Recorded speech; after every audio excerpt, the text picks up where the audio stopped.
ଯଶପ୍ରୀତ ବୁମରା ଆସନ୍ତା ଶୁକ୍ରବାର ଆୟର୍ଲାଣ୍ଡରେ ଅନୁଷ୍ଠିତ 3 ମ୍ୟାଚ୍ ବିଶିଷ୍ଟ ଟି ସିରିଜରେ ଭାରତୀୟ ଦଳର ଅଧିନାୟକ ଭାବେ ନଜର ଆସିବେ। ଏଥି ସହିତ ତାଙ୍କର 326 ଦିନିଆ ଅପେକ୍ଷା ଶେଷ କରିବେ।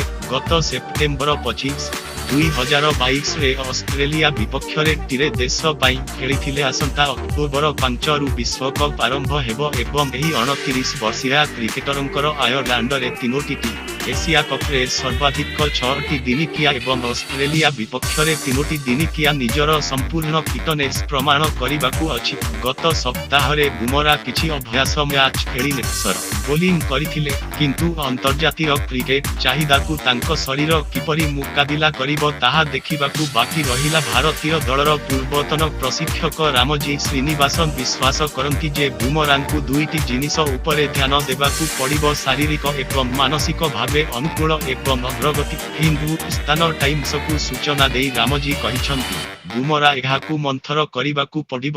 ଏହା ଅତ୍ୟନ୍ତ ଗୁରୁତ୍ୱପୂର୍ଣ୍ଣ। ତାଙ୍କୁ ଏହାକୁ ଖେଳକୁ ନେବାକୁ ପଡ଼ିବ। ତାଙ୍କୁ ଧୀରେ ଧୀରେ ଗତି ଖୋଜିବାକୁ ପଡ଼ିବ।